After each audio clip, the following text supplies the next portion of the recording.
ሰዎች ደስ ይበለን በአምላካችን በኃጢአት ባርነት ነፃ ላወጣን። ተነሱ እናመስግን እንዘምር በእልልታ ምን ይከፈለዋል ለዚህ ታላቅ ጌታ። ጥሩ ሴትኛ አይደለም ባለጌ ነኝ፣ ግን እምነቴንም በጣም ነው የምወደው።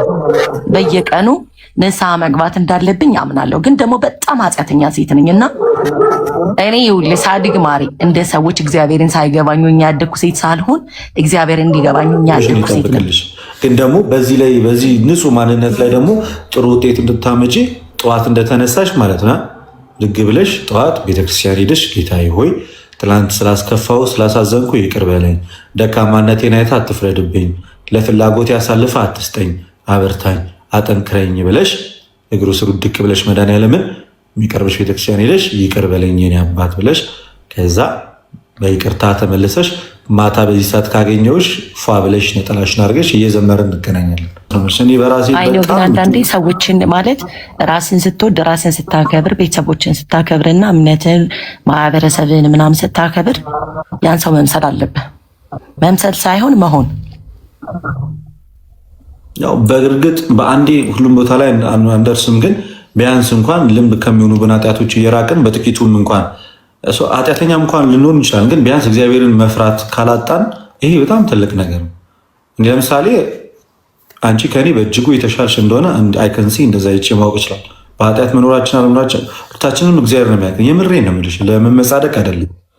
እኔ ለመመጻደቅ ምናምን ሳይሆን ከአንተ ሚሻል ሴት ምናምን ሆኜ ሳይሆን፣ ግን በህይወቴ በጣም ባለጌና ዱርዬ ሴት ነኝ። ግን በየቀኑ ጸጸተኛ ሴት ነኝ።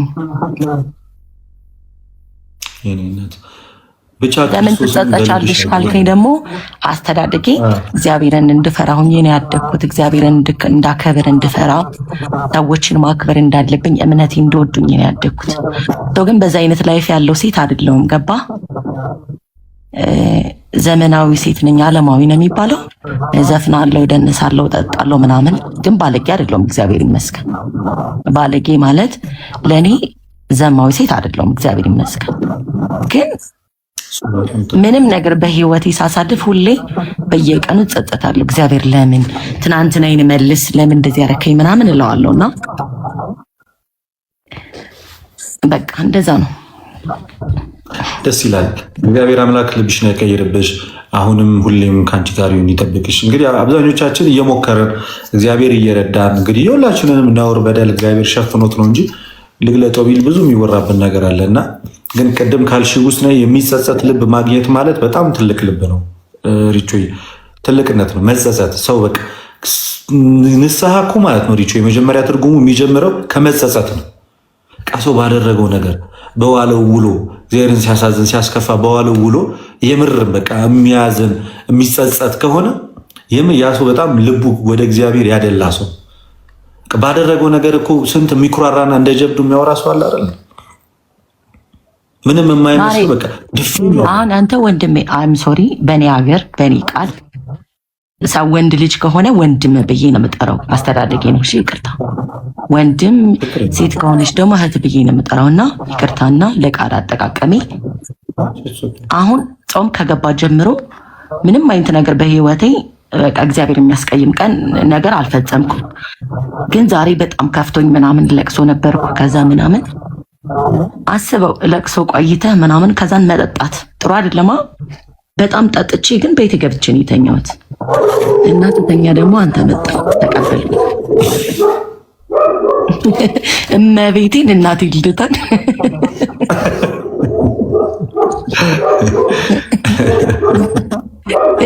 ቅዱስ ሚካኤል ነው የምልህ። አሁን ጠጥቻለሁ ማለት ደስተኛ ሆኜ አይደለም የጠጣሁት፣ ከፍቶኝ ነው ተሰምቶኝ ራሴ ጋር ሆኜ ምናምን አይደለም። ግን ለምንድን ነው እንደዚህ የሆነ ነገር ሲከፋን ራሳችን በመጠጥ መደበቅ የምንፈልገው?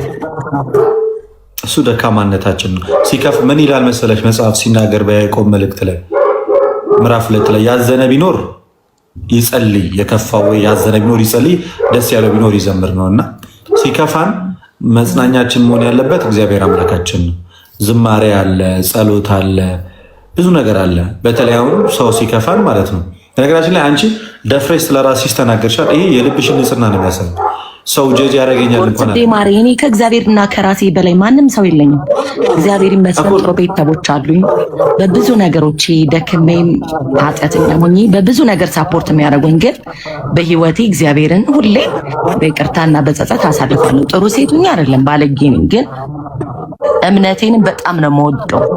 በየቀኑ ንስሐ መግባት እንዳለብኝ አምናለሁ። ግን ደግሞ በጣም ኃጢአተኛ ሴት ነኝና እኔ ይኸውልህ ሳድግ ማሪ እንደ ሰዎች እግዚአብሔርን ሳይገባኝ ያደግኩ ሴት ሳልሆን እግዚአብሔር እንዲገባኝ ያደግኩ ሴት ነኝ። አስተዳደጌ፣ ቤተሰቦቼ፣ ፋሚሊ በእግዚአብሔር በቃ በኦርቶዶክስ ያደግኩ ልጅ ነኝና አሁን ላይ አድጌ በቃ እግዚአብሔርን መተው ምናምን ደግሞ በጣም ይሰማኛል። ለምን ወጣሁ እላለሁ። አሮን ነው እንጂ እግዚአብሔርን ለምንድን ነው የተውኩት ምናምን እላለሁ። ለምን ልክ አይደለውማ። ትቼዋለሁ በቃ አልፈራም ምናምን። እግዚአብሔርን መተውማ አማራጭ አለ።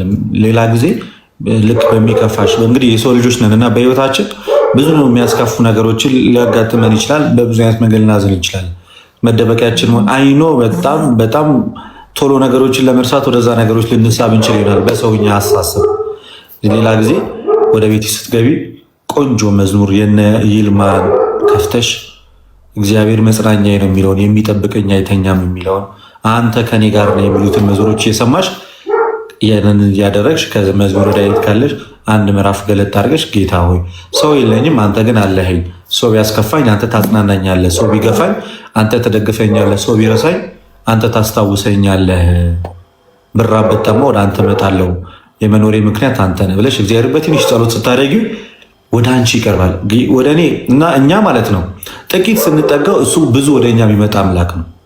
ሰይጣንማ ስራው መጀመሪያ እንድንከፋ ያደርገናል። በሰዎች ላይ አድሮ ክፉ እንዲናገሩ፣ እኛ ክፉ ሲናገሩ እንድንበሳጭ፣ ስንበሳጭ አጓጉል ነገሮች እንድናር፣ ከዛ ውስጥ መጠጣም። ሰው በጣም ብዙ መጠጥ ቢጠጣ ነው ቢሰክር ነገ ራሱን በማይፈልግበት ቦታ ላይ ሊያገኝ ይችላል። በዛ ጸጸት ደግሞ ተመልሶ ራሱ ላይ ሌላ ክፉ ውሳኔ ሊወስን ይችላል።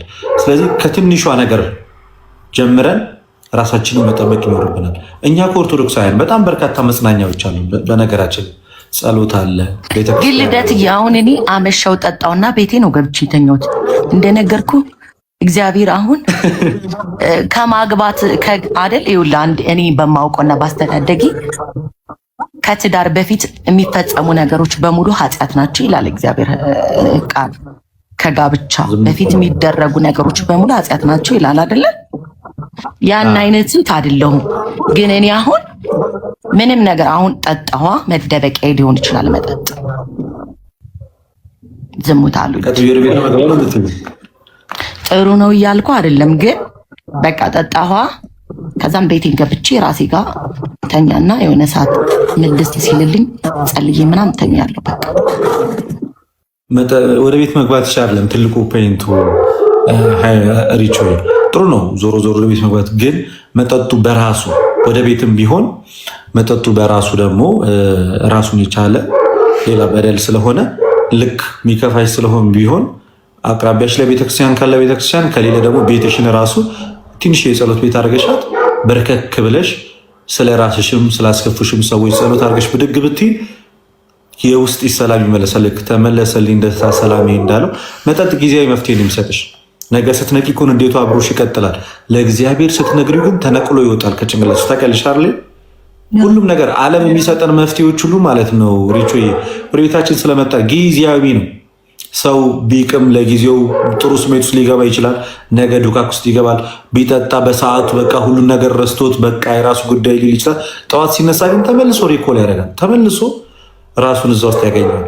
እና ምን የሚል መዝሙር ነበረ መሰለ?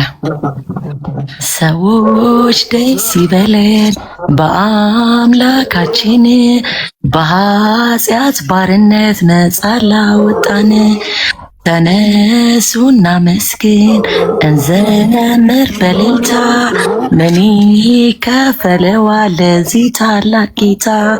በኃጢአት ባርነት ወድቄ ሳለሁኝ መድኃኒት ክርስቶስ ከውድቀት አነሳኝ። ልጅነቴን እወደዋለሁ። የድሮ ነገሮችን እወዳለሁ። ትናንትናዬን አልረሳም እና ለዛ ነው የምጸጸት ዛሬን ማሰብ ማልፈልገው እና በኃጢአቴ ሁሉ ተደብቄ እግዚአብሔርን የምጸጸትበት።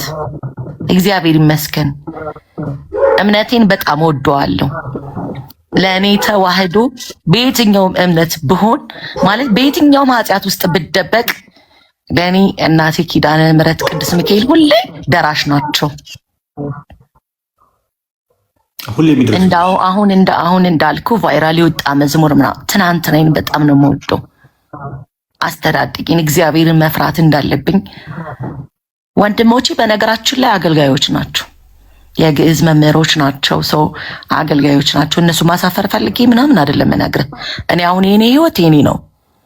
በእንደዚህ አይነት ውስጥ ሙዚቀኛ ነኝ በነገራችን ላይ ግን በእንደዚህ አይነት ነገር ላይ ሆኜ ለምን እግዚአብሔር እንደዚህ ታደርጋለህ ምናምን ብዬ ከእግዚአብሔር ጋር ሙግት ፈጥሬ ምናምን ስራ ምሽቼ በጣም የሚሊዮን ብር ተሸልሜ ምናምን ደስተኛ ሳልሆን በቃ መልሰኝ ብዬ ከእግዚአብሔር ጋር ሙግት እገጥምና አመስግኘው ምናምን ጸልይ እተኛለሁ። ሰክሬያለሁ መሰላል ደትያውን ቀላቀልኩ እንዴ? አረ ኖ አይ ሰላም አረ ሰላም ነው።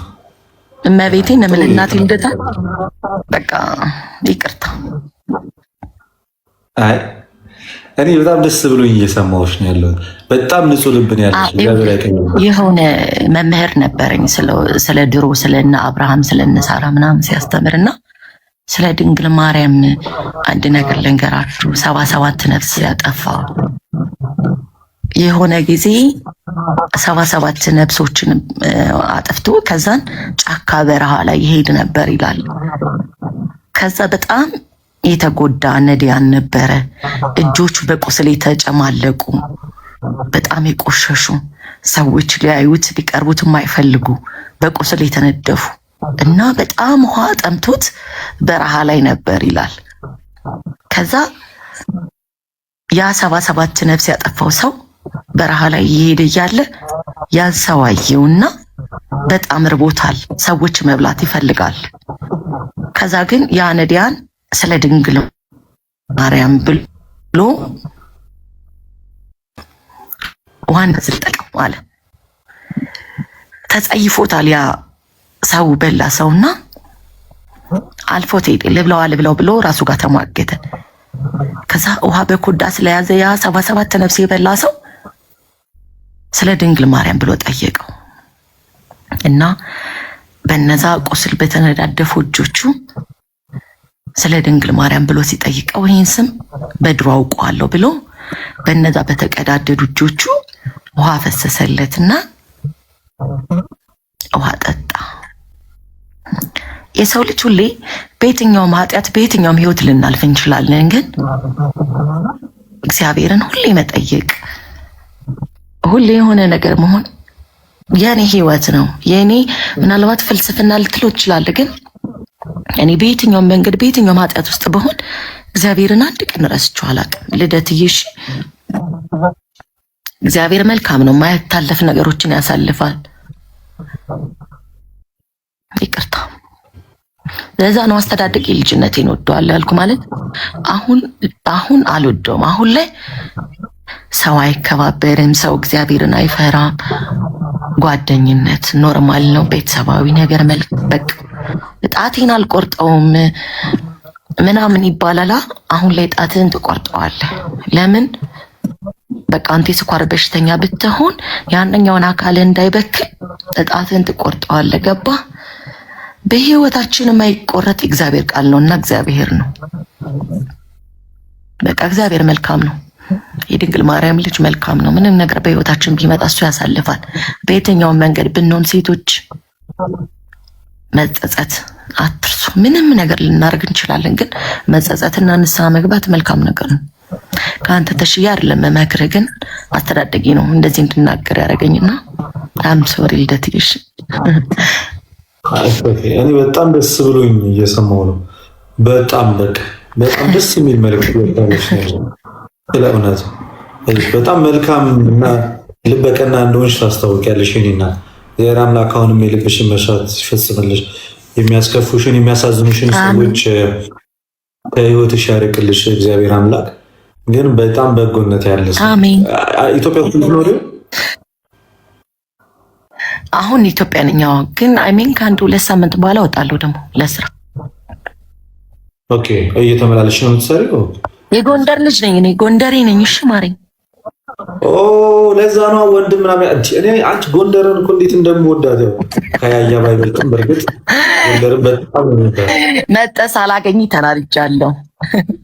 ጎንደር ነው አሁን ጎንደር ነው ያለው። ሐመረ ኖህ ልደታ ለማርያም አድርሽኝ ፕሮግራም ሲዘጋጅ ታውቃለህ። አድርሽኝ ማለት በአፄዎቹ ክፍለ ዘመን አድርሽኝ ተብሎ አፄዎቹ ፍልሰታ 16 ቀን ቃል ኪዳን ያላት ጎንደር ምናልባት ሰሜኑ ማህበረሰብ ኦርቶዶክስ ሊሆን ይችላል። ግን እኔ ደግሞ የሐመረ ኖህ የልደታ ለማርያም ልጅ ነኝ። በልደታ ነው ያደግኩት።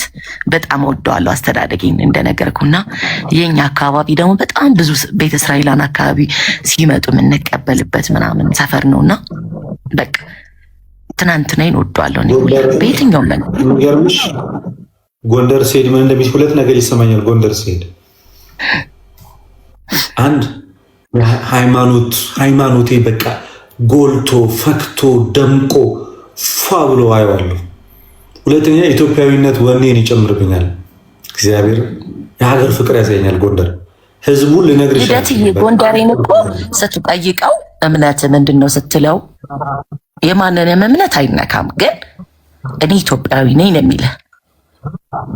ጎንደሬን ስትጠይቀው ኢትዮጵያዊ ነኝ ነው የሚልህ። አማራ ለኛ እምነት ነው የሚመስለን ነበር። እኔ ሳድግ አሁን አማራና ሙስሊም ተብዬ ነው ያደግኩትና አማራ ማለት ለኔ አሁን ተዋህዶ ነበር የሚመስለኝ። አንደርስታንድ አድርገኸኛል? ብሔር አይመስለኝም ነበረ ሰው። አሁን ለኔ አማራ ማለት ብሔር አዶን ኬር እምነቴን እወዳለሁ፣ ከዛን ኢትዮጵያዊ ነኝ። ያ ነው የኔ ማንነት። እግዚአብሔርን እፈራለሁ፣ ሰዎችን አከብራለሁ፣ የሰዎችን እምነት መንካት አልፈልግም። ሰዎች ባልገባቸው ልክ ወደ እኔ እንዲመጡ ፈልጋለሁ። እነሱ ደግሞ ገባን በሚሉት ነገር እማራለሁ። እስካት ጓደኛዬ ነው። እስካት ይሄ ፕሮቴስታንት ምናምንና ብዙ ጊዜ ስለ እግዚአብሔር ቃል ምናምን ይነግረኝና እናወራለን። እስካትዬ ዛሬ ሪች እንደዚህ ቸርች ምናምን እስካትዬ ከጎንደሬ ነኝ ስለው ይስቃል አንዳንዴ። ማለት ያ የኛ አካባቢ የማይደፈር ቴንክ ሶ ማች። ግን እኔ አሁን እግዚአብሔርን ስወደው ከልቤ አምኜ ይሄ እንድጭፍን ያለ ነገር አይደለም። የኔን ነገር የምነግርህ አስተዳደጌን አሁን በገባይ ልክ በእግዚአብሔር ቃል ተምሬ ስላደግኩ ነው እንጂ እኔ የሆነ ሰዎች የሆነ ነገር ነግረውኝ የሆነ በቃ እነሱ በገባቸው ልክ አስረድተውኝ ማልሄዱ ሴቱኛ አይደለም። ግን እነሱ የራሴን እምነት ከነሱ ጋር ሳነጻጽረው ሲገባኝ ለምን እንደምጾም ለምን እንደምጸልይ አንደርስታንድ አደረኩ። ኦሪት ዘፍጥረትን ብሉይ ኪዳንን ከዛ ገድላትን ስታውቃቸው አሃ ይሄ ማለት እንደዚህ ነው። እኔ መጾም ያለብኝ ከእግዚአብሔር ጋር ለመገናኘት ነው፣ ራሴን ከምቾት ለማራቅ ነው። ሶ እኔ ስጋ ስበላ ስጠጣ ብዙ ስጋዊ ፍላጎት ሊኖሩኝ ይችላሉ። ውስጤ ሲጾም ደግሞ አይኔ መጾም አለብኝ። ስለዚህ ከስጋዊ ፍላጎት መንጻት አለብኝ ብዬ ራሴን ማራምዳቸው ነገሮች አሉ። እንደ እኔ ትክክለኛ ሴት ባልሆንም ኃጢአተኛ እህታችሁ ግን ተዋህዶ መልካም ናት። ሁሌ በየትኛውም መንገድ በየትኛውም ቦታ ብንሆን እማትሰለች ከነ ኃጢአታችን ከነ ማህተባችን የምትቀበለን የኛ ቅድስት የተከበረች ቤተክርስቲያን አለችን። የኔ ልደታ የተከበረች ናትና ጓደኞች የኔ ሙዚቀኞች ምናምን እኔ በነገራችን ላይ በጣም ጎበዝ ዘፋኝ ነኝ። ልደትዬ አዲስ አበባ ገብቼ 1 ወር ሳልቆይ በጣም ብዙ ቻንሶችን አግኝቼ ትልልቅ ሙዚቀኞች ጋር ነበር የሰራሁት። የጎንደር ልጅ ምናምን እምነቴን ወዳለሁ፣ ባህሌን አከብራለሁ። የተገላለጡ ምናምን ሴት አይደለሁም፣ ግን አንዳንዴ በቃ ነፃነቱ ምናምን ከቤተሰቦች የተለይቼ ምናምን ስኖር ነፃነቴን ወደውና በቃ ማንም አያየኝም ብዬ ይገላለጣለሁ። ከዛ እጠጣለሁ ምናምን በቃ ግን እመለሳለሁ። ይሄ ማለት አርብና ሮብን አልዳፈርም። ፍልሰታዬን 40 ጾም ምናልባት ሰኔ ጾም ብቻ ነው እኔ የማልጠብቀው። ደግሞ በከልጅነቴ ይሄ ትልቅ ነው ምናምን ልክ ላይሆን ይችላል፣ ግን የትልቅ ሰው ነው ምናምን ተብዬ ስላደግኩ እንዳልገላለጥ የሆነ ነገር በሆነ ሰኔ ጾምን አልጾመውም። የምሬ ነው እየተናዘዝኩልን። አሁን የኔ ንስሐ አባት መርካቶ አዲሱ ሚካኤል ነው ያለው። ውብ አለምን ታውቃታለህ? ውብ አለም ሁለተኛ ክርስትና ከፕሮቴስታንት መጥታ ሁለተኛ ክርስትና ስትነሳ እኔና የአንተ ጓደኛ ከልደታ ቃል ውጭ ማን ነበር? ተመስገን ረጅሙ ልጅ ረጅሟ ነው ተሜ አለ። ከዛ ሲያንኛው ጓደኛክ ፈለገ ጋር ነበር አንድ ላይ ክርስትና ያስነሳናት። የራሴን ጥበብ አስለብሼ ራሴ ጋር አድርጌ ምናምን ለእኔ ያመታድል ነው። ገባ አየህ እህትህ ዘፋኝ ሆኜ ተገላልጬ ምናምን 24 ሰዓት ክለብ ስዘፈን ቆይቼ ጠዋት እሷን ይዞ መሄድ ለእኔ ምን ያክል መታደል እንደሆነ አሰብከው? እግዚአብሔር አሁን ደግሞ ከዚህ በላይ በጣም ወደ እግዚአብሔር ቀርበሽ እግዚአብሔር ይመስገን። አሁን ጸልይልኝ እህትህ እኔ ክርስቶስን እንዳመሰግነው ያርግኝ። እናቴ ልደታ ያሳደገችኝ ያገለገልኳት ታቦት ከዚህ ዓለማዊ ህይወት ነፍጋ መጠጣቴን መደሰት ኢሚሊን ብሮች በእኔ ላይ ቢበተኑ እንዳይገረመኝ አርጋ ወደ ቤቷ ትመልሰኝ።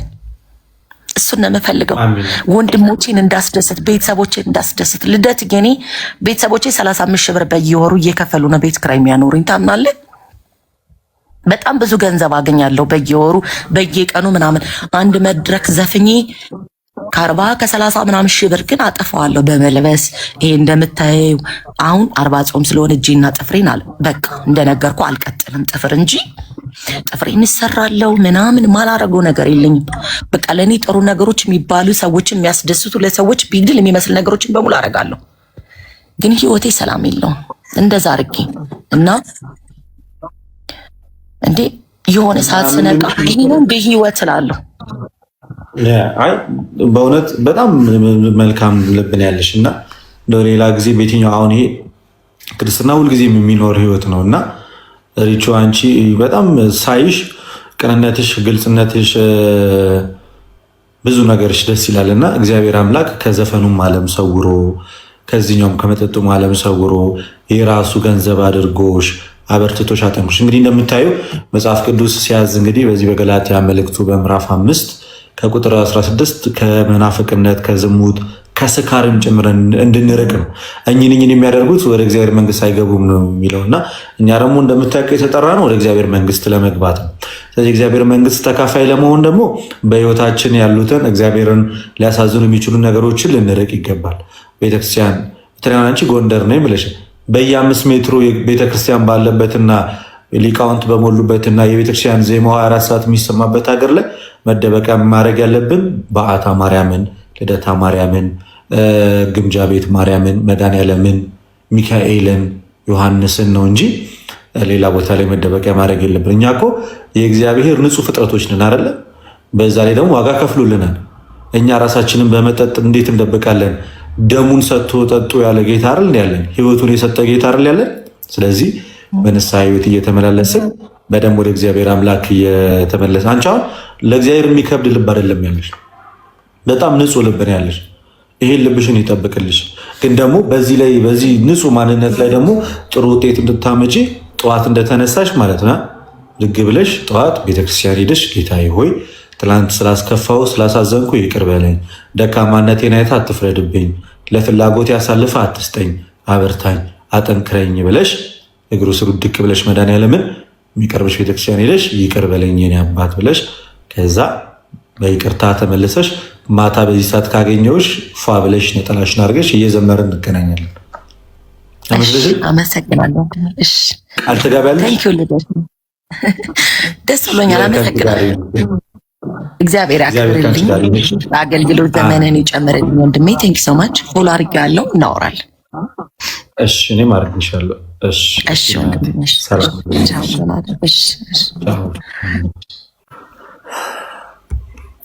ሳናስበው ባመሸን ቁጥር በጣም ጥሩ ስራ እየሰራን ያለ ነው ጋይስ። ሰው በጣም መልካም ሴት ናት። እግዚአብሔር ምስክሬ ነው። ወደዳችሁም ጠላችሁም የሚያስቀና ልብን ያላት በእውነትም ያስቀና ስንቶቻችን እኮ ግዱፍና ኃጢአታችንን ምናምን ነገር ተደብቆልን ነው ስላላወራ ነው እንጂ ግን እንደዚህ አይነት ሰዎች እግዚአብሔር ምስክሬ ነው። እግዚአብሔር በእጅጉ በጣም የሚወዳቸው በጣም ቅርባቸው የሆነ በተለይ የሚጸጸት ልብ እንዳለው ሰው በእውነት የሚጸጸት ልብ እንዳለው ሰው እድለኛ ሰው የለም በዚህ ምድር ላይ። ክርስቲያኖች የምር የሚጸጸት ልብ ይኖራቸው። ኃጢአትማ በቃ ቁርስ ምሳራታችን ነው። እንበላለን፣ ኃጢአት እንሰራለን፣ እናዝናለን፣ እንደሰታለን፣ በኃጢአት እንወድቃለን እና ግን እኔ እኮ እግዚአብሔርን በድዬዋለሁ ብሎ እንደሚነሳ ልብ መልካም ልብ የትም የለም። በጣም የሚጸጸት ልብ ማግኘት ማለት ለንስሐ ግማሽ መንገድ መምጣት ማለት ነው። ሪጀክት እንዳያደርግብኝ እንጂ እና በዛ መንገድ መመላለስ የምር ወሳኝ ነገር ነው እና ምንጊዜም ያን ነገር ልትረሱት አይገባም። በጣም ልትረሱት አይገባም።